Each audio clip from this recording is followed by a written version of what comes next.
Un seul baptême du Saint-Esprit. Chapitre 7. Devons-nous être vidés ou brisés? Il s'agit là d'un écart particulièrement dangereux par rapport au christianisme historique et biblique qui se trouve dans l'affirmation des enseignants du baptême spirituel selon laquelle notre personnalité, entre guillemets, doit être constamment déchirée et crucifiée à nouveau afin d'atteindre la sainteté. Le vrai vous, insiste-t-il, même après la conversion, est apparemment inchangé, non sanctifié et non touché par la nouvelle naissance. Tout est mauvais et doit être complètement brisé et rejeté. Mais les Écritures disent que Dieu œuvre en nous pour accomplir quelque chose de bien plus grand que cela. Son plan est d'amener la nouvelle personne à vouloir et à désirer les bonnes choses. La Bible enseigne que Dieu œuvre en nous pour sanctifier progressivement le cœur qui a été renouvelé lors de la conversion et non pour l'arracher et le remplacer. Note 22.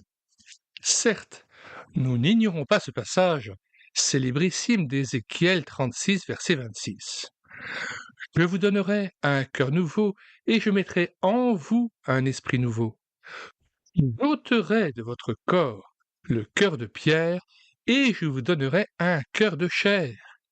Je mettrai mon esprit en vous et je ferai en sorte que vous suiviez mes ordonnances et que vous observiez et pratiquiez mes lois. Fin de citation. C'est pourquoi il faut donc s'attacher au cœur de Christ, dont les vertus sont notre trésor insondable et notre richesse infinie. L'auteur veut nous faire comprendre que nous ne devons pas faire comme si nous ne l'avions pas reçu à la conversion. Retour au texte. La grâce nous transforme d'abord, puis nous perfectionne progressivement. Le mouvement du baptême de l'Esprit enlève à Dieu son droit et son pouvoir de changer les chrétiens de gloire en gloire. Il dit en substance que rien ne peut altérer ou améliorer l'humanité, pas même la conversion. Note 23. Il est vrai que notre conversion à Christ n'améliore pas la chair. Celle-ci a été crucifiée sur le bois avec Christ, mais il serait dangereux et mortifère de s'arrêter à la croix qui ne représente jamais une fin en soi. Souvenons-nous de Galates 2, versets 19 à 20. Car c'est par la loi que je suis mort à la loi, afin de vivre pour Dieu. J'ai été crucifié avec Christ. Et si je vis, ce n'est plus moi qui vis, c'est Christ qui vit en moi. Si je vis maintenant dans la chair, je vis dans la foi au Fils de Dieu qui m'a aimé et qui s'est livré lui-même pour moi. Fin de citation. Faute d'avoir compris cela, des chrétiens connaissent, dans certaines églises, de nombreuses dépressions et même sont liés à des esprits de mort. C'est aux communautés chrétiennes de montrer comment emprunter la route nouvelle et vivante dans les lieux célestes, à la droite de Christ, dans la communion avec Dieu, devenu notre Père. Christ nous conduit toujours aux sources des eaux de la vie. Apocalypse 7, verset 17. Car l'agneau qui est au milieu du trône les paîtra et les conduira aux sources des eaux de la vie, et Dieu essuiera toute larme de leurs yeux. Avec Peter Masters et tous les saints de l'Église de Christ, empruntons la route nouvelle et vivante que Christ nous a ouverte et entrons librement dans le sanctuaire céleste. Hébreux 10, verset 19.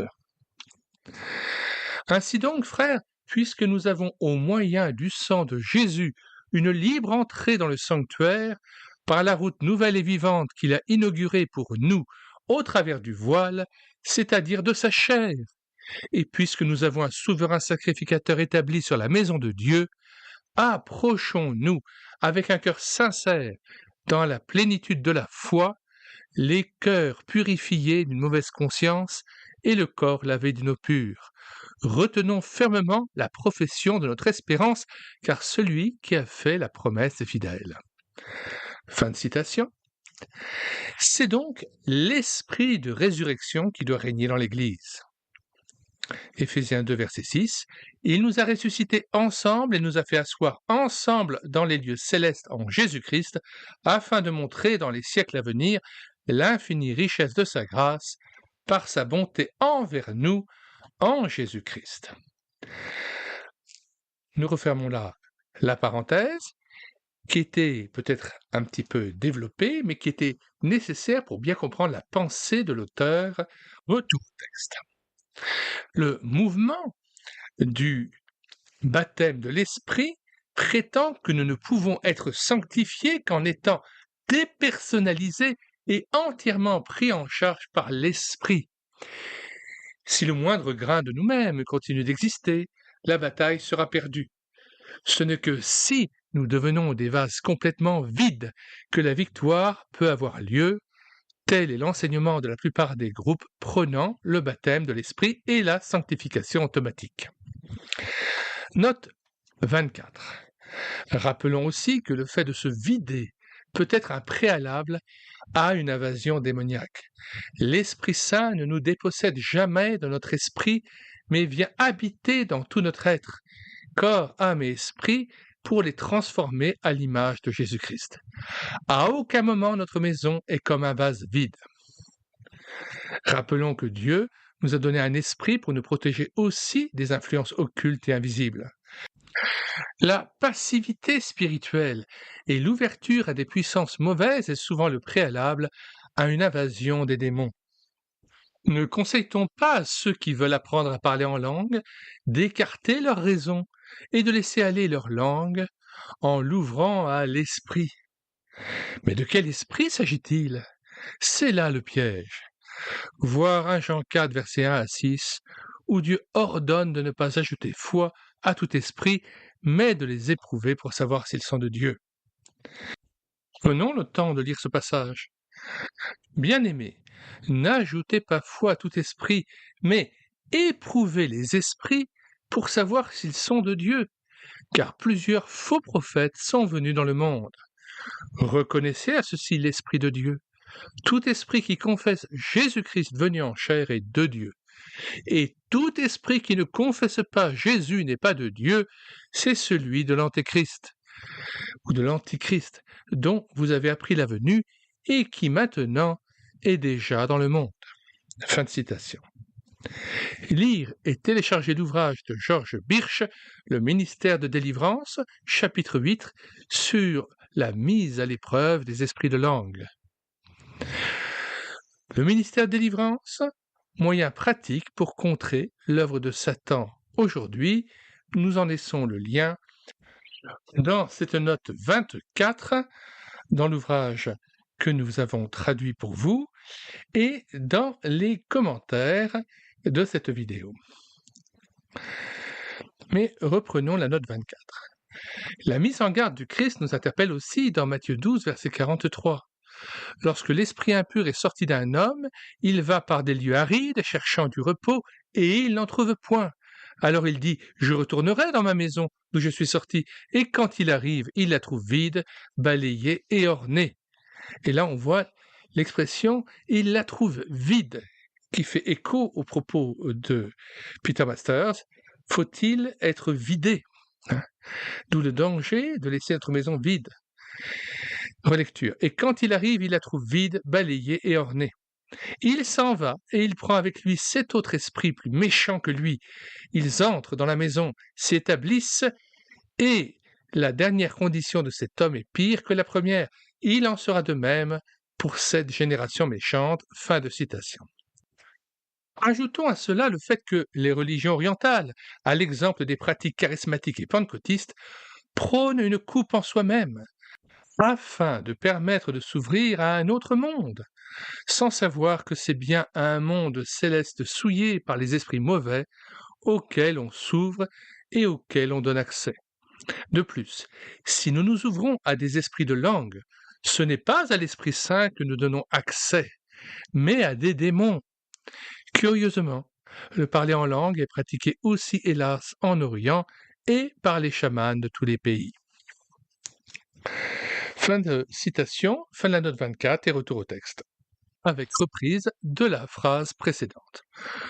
Ce n'est que si nous devenons des vases complètement vides, disent ces pasteurs charismatiques et pentecôtistes, ce n'est que si nous devenons des vases complètement vides que la victoire peut avoir lieu.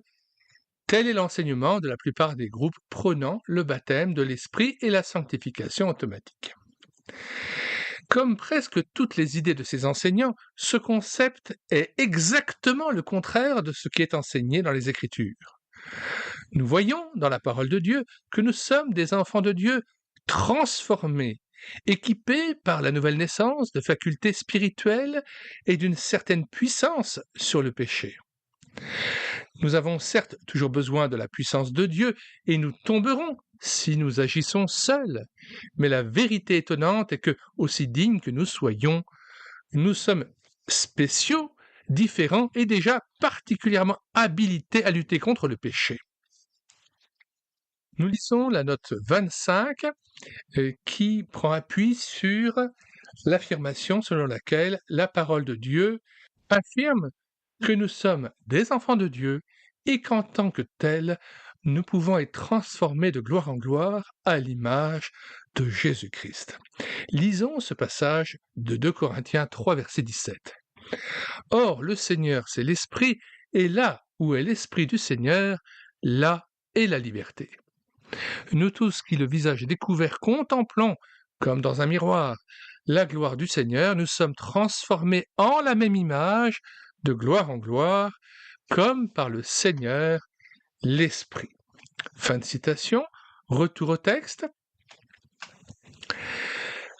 La parole de Dieu dit « Mais vous êtes une race élue, un sacerdoce royal, une nation sainte, un peuple acquis, afin que vous annonciez les vertus de celui qui vous a appelé des ténèbres à son admirable lumière.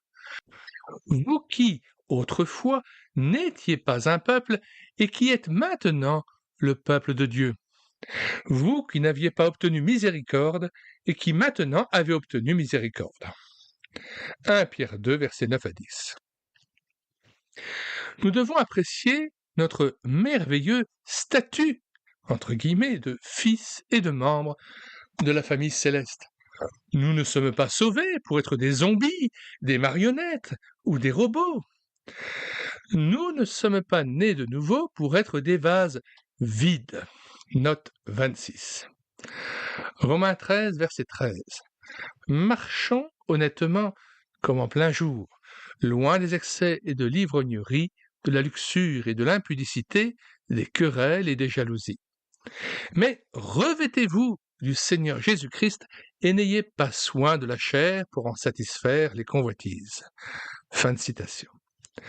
Ainsi, ce qui est premier pour le chrétien, c'est de se revêtir de Christ par la foi et par la vertu du Saint-Esprit. Jésus-Christ, à qui nous avons donné notre cœur, devient notre trésor face auquel les convoitises du monde voient leurs éclats séducteurs pâlir à nos yeux. Retour au texte.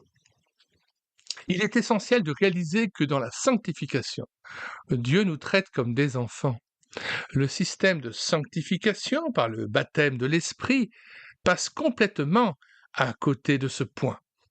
Selon les Écritures, Dieu nous traite comme des fils et des filles bien-aimées et privilégiées.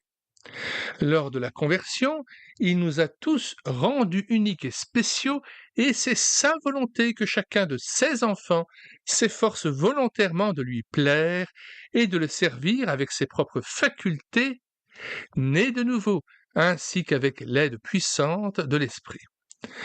Lors de la conversion, le seul véritable baptême de l'Esprit, le Saint-Esprit nous donne une nouvelle vie avec de nouvelles facultés et une nouvelle nature, et ce n'est pas quelque chose qui doit être brisé comme si c'était totalement sans espoir. Tout système de sanctification qui prétend que la seule façon d'être sanctifié est de se vider et de devenir rien du tout, entre guillemets, a complètement mal compris l'enseignement glorieux de la parole. Pourtant, Les enseignants du baptême dans l'Esprit insistent si souvent sur le fait que nous ne pouvons être sanctifiés qu'en renonçant à tout effort et en acceptant que nous n'avons aucune contribution à apporter. Dieu nous a donné de nombreux pouvoirs et privilèges précieux. Note 27. Comme ceux qui sont soulignés dans 1 Corinthiens 13. Or, c'est par lui, c'est-à-dire par Dieu le Père, que vous êtes en Jésus-Christ, lequel, de par Dieu, a été fait pour nous sagesse, justice et sanctification et rédemption, afin, comme il est écrit, que celui qui se glorifie dans le Seigneur. Fin de citation et retour au texte. Si nous détruisons ou ignorons l'œuvre de transformation qui a eu lieu lors de notre conversion, et si nous nous convainquons que nous sommes désespérés, sans valeur, impuissants, des vases vides, alors nous comprenons mal et dénaturons ce que Dieu a fait pour nous. Note 28. Colossiens 2, verset 8. Prenez garde que personne ne fasse de vous sa proie par la philosophie ou par une vaine tromperie, s'appuyant sur la tradition des hommes, sur les rudiments du monde et non sur Christ. Car en lui habite corporellement toute la plénitude de la divinité. Vous avez tout pleinement en lui, qui est le chef de toute domination et de toute autorité. Retour au texte. Une partie de notre sanctification consiste à le servir, à servir Jésus-Christ volontairement de plus en plus, à l'aimer davantage et à avoir le privilège d'assumer des responsabilités pour lui. Nous devons utiliser les nouvelles facultés qu'il nous a données en tant que fils et héritier, et nous devons l'aimer et le servir de tout notre cœur, de toute notre âme et de toute notre force et de tout notre esprit, comme la parole nous le commande. Les notions des enseignants du baptême dans l'esprit, entendons par là les pasteurs charismatiques et pentecôtistes, sont en constante contradiction avec le langage de la parole de Dieu. Ce sont des idées étranges et particulières que les chrétiens doivent éviter.